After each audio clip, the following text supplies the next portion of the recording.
जिन्होंने जीते जी इस मनुष्य मंदिर में अपनी आत्मा को जगा लिया और रोजाना उनकी आत्मा शरीर से निकल करके ऊपर के ब्रह्मांडों की यानी सैर करती है और वापस शरीर में आती है। देवी देवता का, भगवान का, ईश्वर का, ब्रह्म का, पार ब्रह्म का, काल का, महाकाल का यानी वहीं से दर्शन करती है। वो यानी सतगुरु होते हैं जो आदि से अंत का जो भेद जानता है, उसी को कहते हैं संत।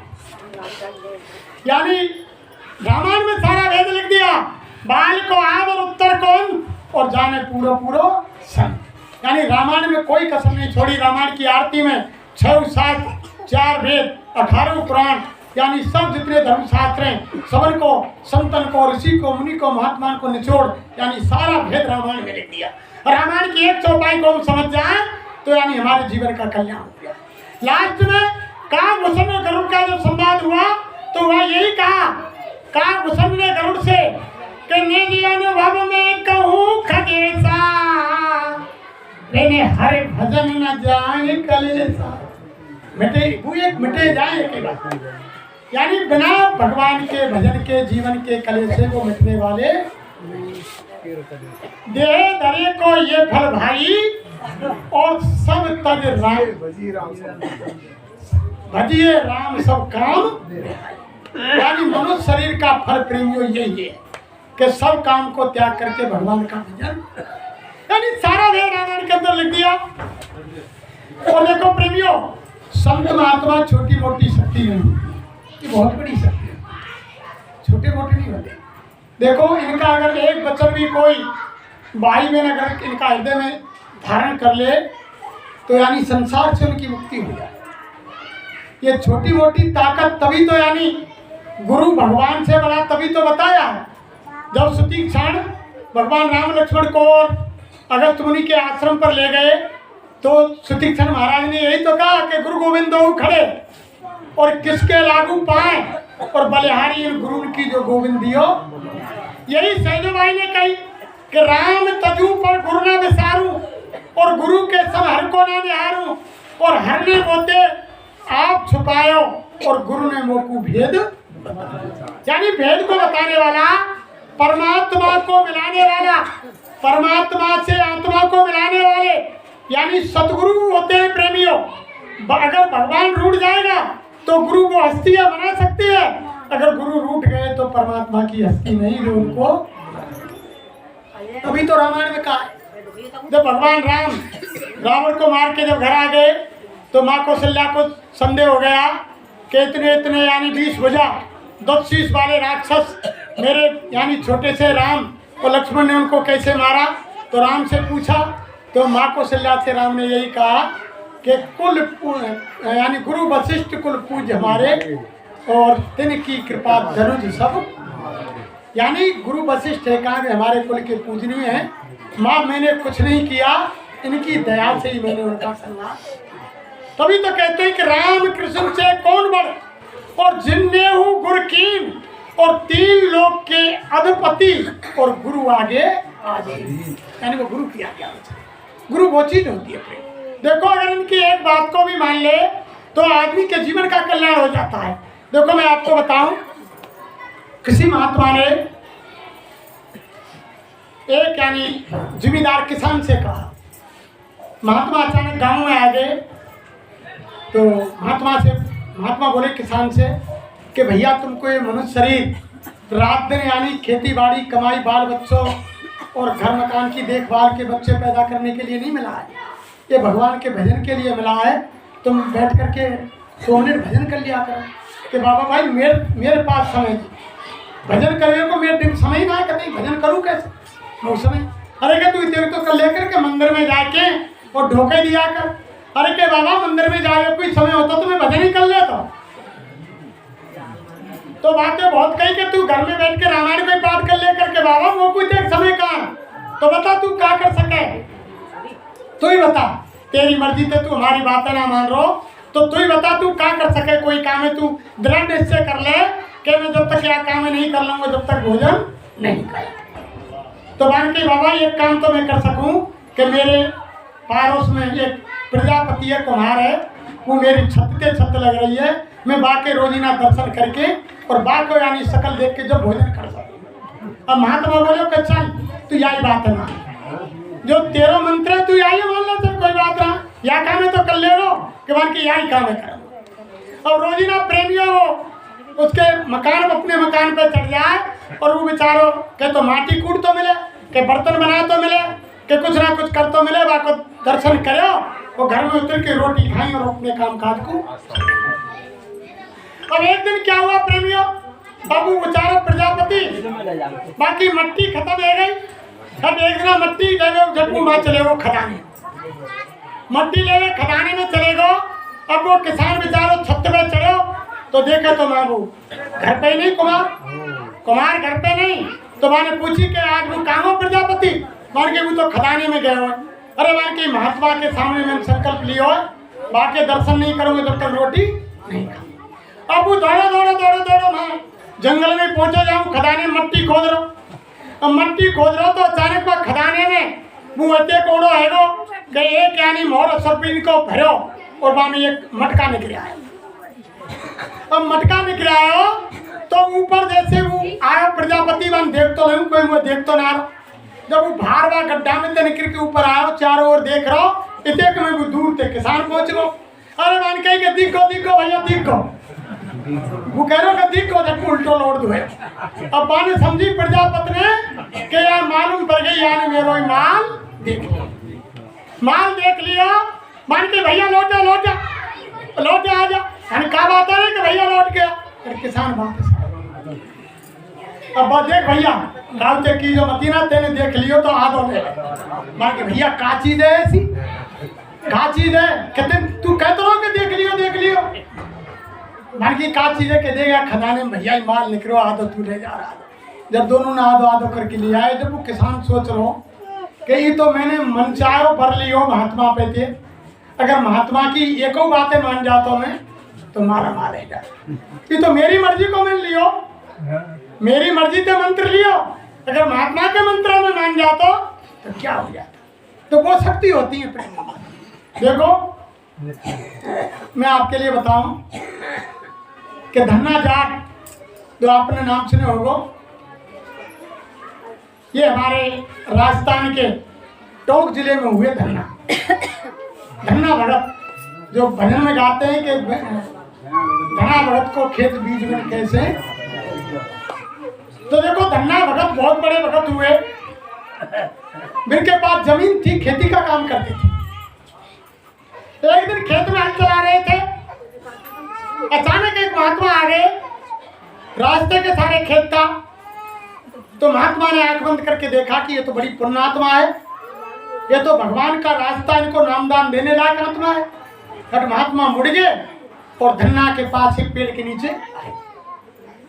धन्ना जैसे हल लेके महात्मा की तरफ आए, महात्मा ने कहा अरे बच्चा हल रोक दो। बाकी बड़ी आस्था ही महात्मा पर, हल डाल दियो, पैर छुए कि बताओ भगवान क्या बात है, कि बैल खोल दो और छाया में बांध दो। बैल बंधवा दिए, महात्मा ने धन्ना भगत बैठा सत्संग सुनाया कि बच्चा ये मनुष्य शरीर यानी संसार के काम करने के लिए नहीं मिला है, यानी दुकान दफ्तर खेती का काम भी करो और समय निकाल करके भगवान के भजन के लिए मालिक ने दिया है। जो माँ के गर्भ में वादा किया 24 घंटे का, 24 घंटा तो तुम नहीं कर सकते, लेकिन चलो 1 घंटे का समय निकाल करके भगवान के भजन करिए। कैसे करूँ महाराज, चलो मैं तुमको नाम दिए देता। नामदान दे दियो। नामदान देने के बाद आँख कान बंद करा के, जब तो रामायण में लिख दिया कि राम नाम मण दीप धर जीव देहरी द्वार और जो स्वामी भीतर भाईरी जो चाहे उजियार। यानी अगर तुम अंदर और बाहर उजाला चाहते हैं तो राम के नाम की जो मणि है उसे अंदर में वो ज्योति 24 घंटा जल रही है। जो अभी दीपावली गई, जो हमने तमाम दीपक जलाए, सदा दिवाली साध की 30 दिन त्योहार, यानी संत महात्माओं को रोजाना दिवाली मनती है, क्योंकि वो दीपक तो हम बाहर जला रहे हैं, वो तो अंतर में ज्योति 24 घंटे जल रही है। वो ज्योति को प्रकट करना है, वो ज्योति तो जल रही है जो रामायण में लिखा है, यानी वो ज्योति तो 24 घंटे जल रही है। तो महात्मा ने कहा अरे कि वो नामदान ले लो और वो यानी वो ज्योति भगवान का दीदार दर्शन, जब तीसरी आंख तुम्हारी अंदर की खुल जाएगी तो दोनों आंख कान बंद करके और भजन ध्यान पर बैठा दी। महात्मा ने अंगूठा लगाया माथे पर, आत्मा की आंख खोल दी, ऊपर का नज़ारा दिखाया, बड़ा आनंद आया धन्ना जाट को। 5 मिनट बाद आंख खुलवा दी, ऊपर के मंडलों की सैल की, देवी देवताओं का दर्शन बैठ के किया। तब महात्मा ने पूछा, अरे भैया कुछ हुआ बच्चा? कि महाराज बड़ा आनंद आया। तो देखो दुकान का और खेती का दफ्तर का जहाँ तुम काम करते हो करते रहना, लेकिन समय निकाल करके और इस यानी साधना को मत छोड़ो। अब धना भगत जो साधना करे वो तो चारों ओर यानी जो मोहते भाग दे वही सत्य जाएगा। तो चारों ओर यानी अल्लाह है गो कि धन्ना बहुत बड़ो भगत। अब जगह जगह लोग उनके दर्शन करने आवे। अब घर दिन में सत्संग में जाए तो कोई काम नहीं हो, 2-4 महात्मा ने संग लिया आवे तो माँ बाप गाड़ी दे और घर की भैया गाड़ी दे कि एक तो खुद निठल लो ना तो खुद काम करे और काम चोर, और इनमें बाबा जी नौ लियावे इनको यानी पानी भरो नहावे को, बिस्तर लगाओ, इनको भोजन बनाओ, इनकी सेवा करो, यानी तो यानी हमारी नाक में दम कर देंगे। माँ बाप दुखी, घर की पत्नी दुखी, लेकिन क्या कहते हैं कि राम नाम के कारण और सब दम दिनों खोए और मूर्ख जाने गम गयो और दिन दूनों सो, यानी वो बढ़ रही थी, लेकिन वो समझ रहे घर परिवार के कहीं तो हमारे घर को सत्यानाश जो मीरा के साथ हुआ। तो उधर साहब क्या हुआ कि एक दिन धन्ना भगत, यही समय था गेहूं की और गुड़चनी और उनकी बुवाई चल रही थी। तो धन्ना भगत जब अपने लेके झोला और सत्संग में चल दिए, घर में बाहर खाट बिछ रही, दादा के माए के निकले वन, बेटा धन्ना कहाँ जा रहे हो? कि दादा वहाँ सत्संग में बुला रहे प्रेमी। अरे वन की देख बेटा रोज सत्संग में जाए तू, पर एक आध दिना तो ना आज खेत बोनो बीज बना के तैयार धरियो थे मैया ने, और तू या बीज ले जा खेत बोल और कल तू वहाँ चली। अब वो आदेश का पालन भी करता था माँ बाप के का। उसने अपना थैला रख दिया और बीज उठाए और बैल जोड़ के खेत में, और खेत में पहुंच गो, बांस बांध दियो, झोली बांधने की तैयारी है रही। पहले ट्रैक्टर में तो थी ना बैलन थे, बांस में के हाथ हो रहे। इतने में प्रेमियों 4 महात्मा आए। धन्ना भगत के मेले को जंगल में 4 महात्मा बाहर रास्ता निकल रहे। जब महात्मा ने देखी कि कोई जमींदार लग रहा है यहाँ, यही के पूछे कि धन्ना भगत कहाँ मिले। अपने नाम सुनो कि धन्ना बहुत बड़ो भगत है और बाकी दर्शन करवो बहुत बड़ो काम है, और जो मोहते भाग दे वही सत्य अटल सत्य। 4 महात्मा मुड़ के धन्ना के पास आई, झोलिए बांधने की तैयारी कर रहा। अरे मान की भैया रुक किसान कि हमें धन्ना भगते मिलना, कहाँ मिलेगा बा, काम कितनी दूर है? कि भैया धन्ना वही थे के बताओ क्या काम है? कि भैया हम तेरो सत्संग सुनवे, तेरी बाणी वचन सुनवे और तेरे दर्शन करवे आए भैया। अब धन्ना ने कही कि एक बीज रोक दियो, बैल खोल दिए भाई, धर्म में बहुत आस्था थी, बैल खोल दिए, बीज रख दियो, सत्संग सुनाए। वार्तालाप हुई, सत्संग सुनाने के बाद महात्मा जाने लगे। अब धन्ना सोच रहा हूँ कि ये सुबह के आए और भूखे प्यासे, और अगर इनने मैं घर को ले चलूँ तो मैया डोकरा और घर की बीवी यानी एक उठाएंगे एक धरेंगे और गाली देंगे कि खनाओ तो खेत बोवे काजे, और फिर बाबा जी ने लिया यहाँ इनको रोटी करो और इनको पानी भरो नहावे को, इनकी सेवा करो। मैंने अब क्या करूँ? तो धन्ना भगत आंख बंद करके बैठ गो और बोलो कि हे गुरु महाराज, हे सतगुरु दाता दयालु, अब मैं क्या करूँ? अगर मेरे दरवाजे से अतिथि भूखे जा रहे हैं तो मेरा यानी गृहस्थी धर्म खत्म है जाएगा, क्या करूँ? और घर को ले जाऊँ तो मैं घर यानी ठिकाना ही ना होगा। तो अंदर से प्रेरणा मिली, अरे बच्चा क्यों चिंता करते हो? जो बीज की पोटली रखी है बाजार नजदीक है, बीज की पोटली ले जाओ बाजार में बेच दो और सामान खरीद लो, बनाने खाने को दोना पत्थर और एक बर्तन। तो धन्ना भगत को अंदर से प्रेरणा मिली, तो धन्ना ने बीज की पोटली महात्मा से कही कि भैया तुमने एक देर बैठो और मैं तुम्हारे खाने पीने को इंतजाम कर। बीज की पोटली बाजार में चद्दर में बांधे, पहले वो यानी पोटली ले गो बाजार में बेच दी, दोना पत्तल चावल दाल भात जो कछु खरीदे लिए, जंगल में यानी वो औजार रखिए, हर के संग में गड्ढा खोदो और वहाँ पे लकड़ी कंडा इकट्ठे करके आग जला के और महात्मा को भोजन पकायो और 4 महात्मा को भोजन करा के और आपने भोजन करे और 4 महात्मा विदा। अब विदा आएंगे प्रेमी और पेड़ के नीचे और घर अब क्या करूं? ये काम तो है वो गुरु महाराज, अगर खेत नहीं बोऊंगा और मैं घर के जाके पूछेंगे कि खेत बोया हो बेटा, तो मैं बिनते क्या कहूँगा कि दादा बो दियो, बीज को तो निशान होना है, अब क्या कर? धन्ना आंख बंद करके बैठ गो प्रेमियों। वही फिर प्रेरणा सतगुरु दाता दयालु लगाई के मालिक है मेरे स्वामी, दया करूं, अब मैं धर्म संकट में पड़ गया, अब मैं क्या करूं?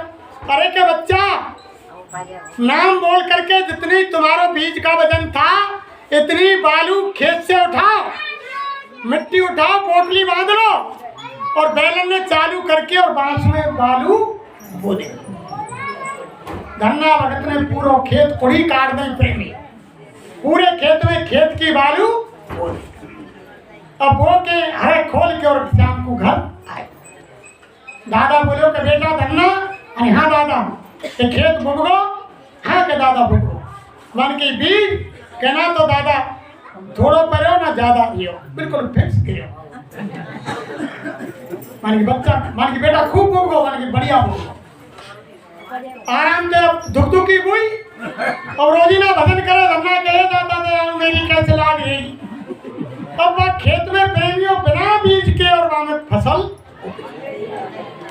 जब वहां में फसल उपजी तो पारोसिन के खेत 4 दिन पहले बुग गए, बिल्कुल छोटी छोटी, और धन्ना भगत की 4 दिन पीछे बुगी वहां सबसे बड़ी।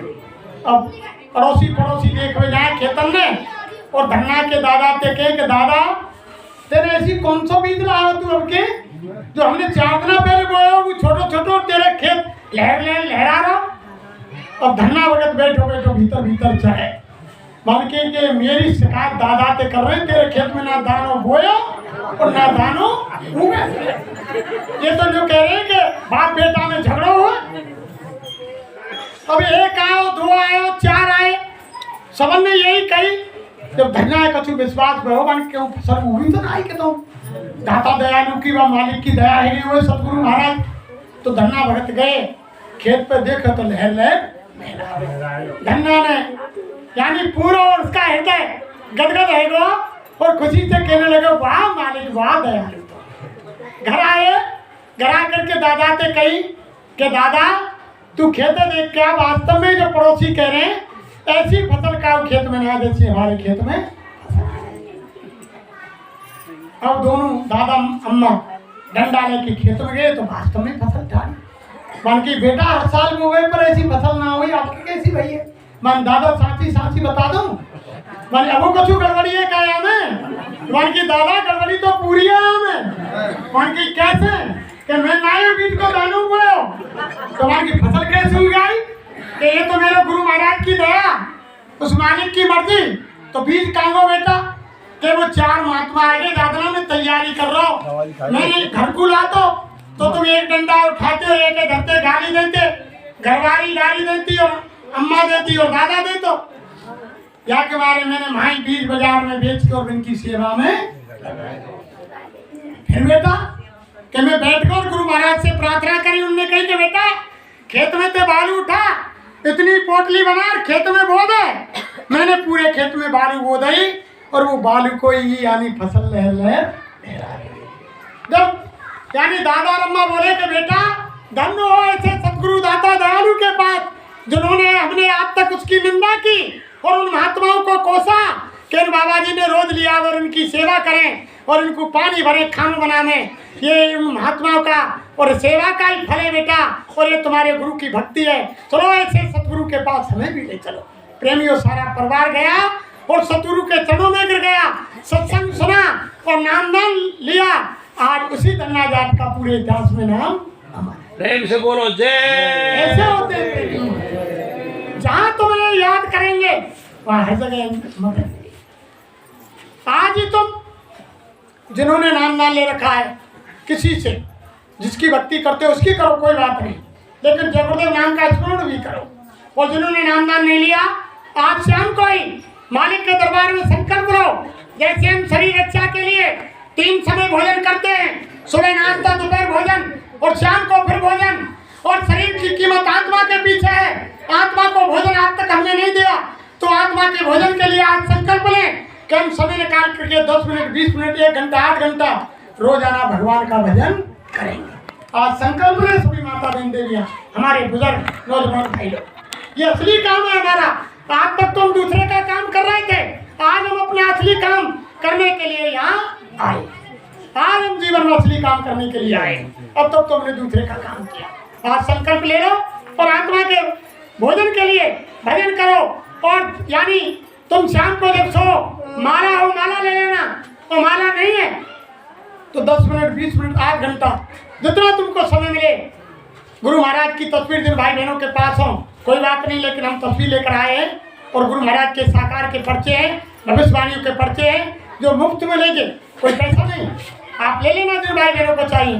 तो उनकी तस्वीर को अपने हृदय में बसा लें, उनकी मूर्त को हृदय में बसा करके रात को खाट में बैठ के लेट के जमीन पर कुर्सी पर जैसे तुमको सुविधा हो, कोई ये नहीं कि सर्दी में हाथ पैर धो मुँह धो, लेट जाओ खाट में, शरीर में दर्द है रो, कुर्सी पे बैठो, जमीन पे रजाई ओढ़ के, जैसे भी तुम चिंतन कर सको, जैसे तुमको आराम हो, वैसे हम 10 मिनट 20 मिनट आध घंटा जय गुरुदेव जय गुरुदेव जय गुरुदेव बोल। सच्ची आत्मा से अगर तुमने 10 दिन 20 दिन जय गुरुदेव नाम का चिंतन किया, यही बाबा जी देख लो सकल तुम्हारे सिराने आकर के खड़े हो जाए।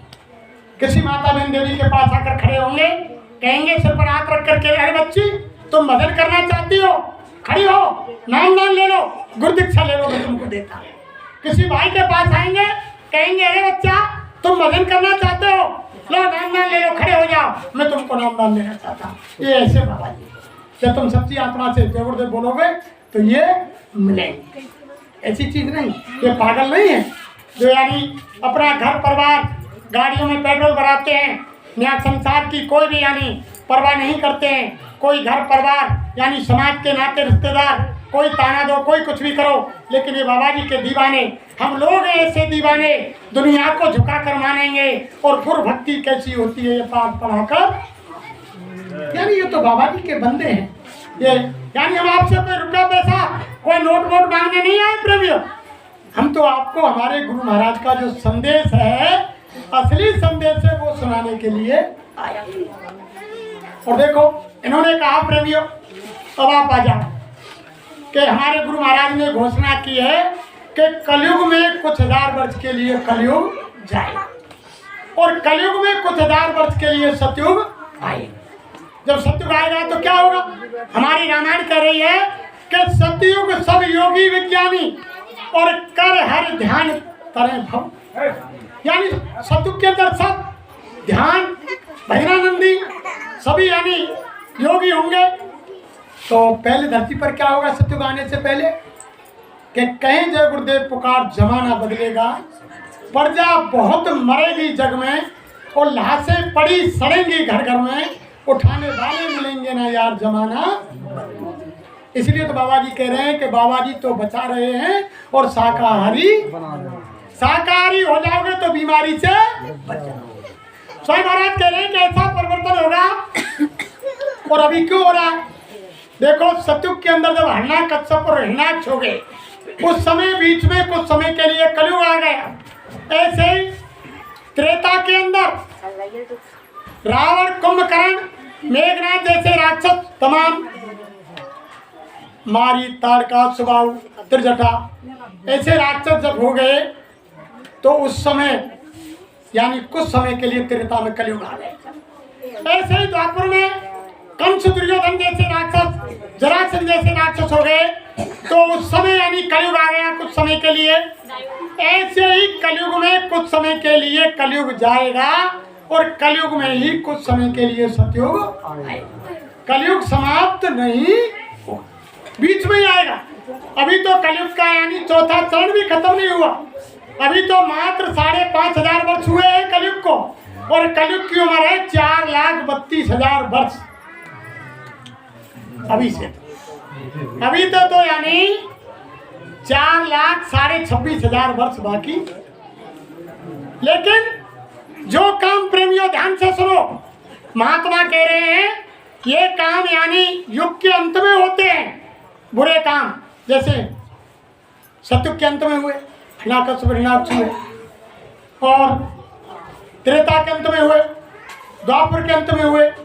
लेकिन जो इस समय धरती पर पापाचार, अत्याचार, अनाचार, जो इस समय हो रहा है, जो चरम सीमा ये कूद लो, वो कलयुग के चौथे चरण में होना था, वो कलयुग के पहले ही चरण में हो गया। इसलिए महात्मा कह रहे हैं कि कलयुग में ही पहले ही चरण में कुछ समय के लिए कलयुग जाएगा और कलयुग में ही कुछ समय के लिए सतयुग आएगा। और जब भैया सतयुग आएगा धरती पे विनाश, हमारे गुरु महाराज कह रहे हैं कि त्रेता के अंदर एक रावण था, तो एक राम को आना पड़ा, राम रावण का युद्ध मैदान में हुआ। द्वापर के अंदर एक कंस और एक दुर्योधन था, तो एक कृष्ण को आना पड़ा, महाभारत मैदान में हुआ। लेकिन आज तो कलयुग के अंदर घर घर में रावण कंस, घर घर में रावण कंस की प्रवृत्ति हो गई। महात्मा कह रहे हैं इतने राम और इतने कृष्ण कहां से आएंगे? तो अब का महाभारत प्रेमियों ध्यान से सुनो, वो किसी मैदान में नहीं होगा, अब का महाभारत घर घर में और आंगन आंगन में।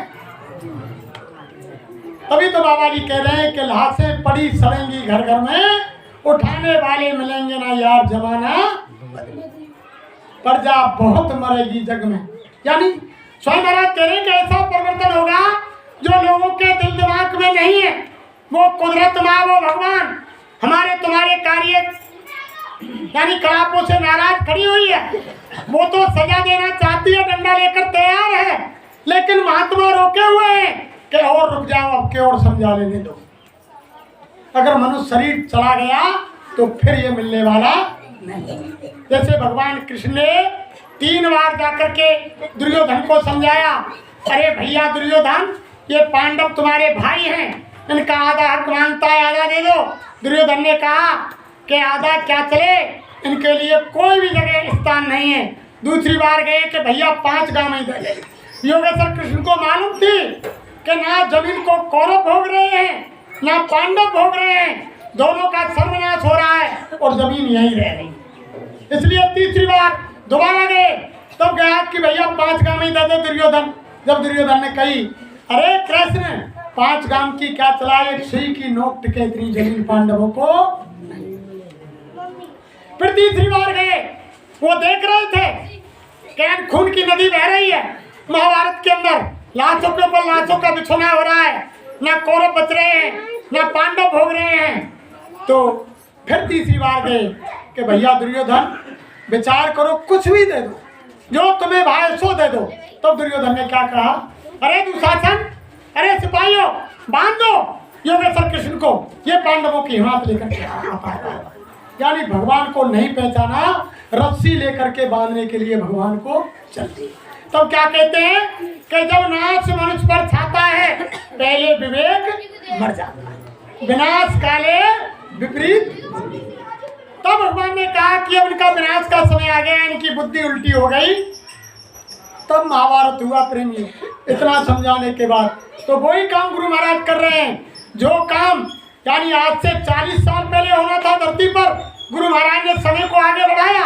भविष्य वक्ताओं ने भविष्यवाणी की, यानी रूस के, जापान के, जर्मन के और बाकी फ्रांस के एंडरसन कीरो और तुम्हारे वो हरार, जितने भी भविष्य वक्ता हैं उन्होंने यानी 2000 में यानी समय परिवर्तन बताया था। लेकिन गुरु महाराज ने कहा, अरे बच्चा कोई भविष्यवाणी मत करना, सारी भविष्यवाणी काट दी गई है और समय को आगे बढ़ा दिया गया है।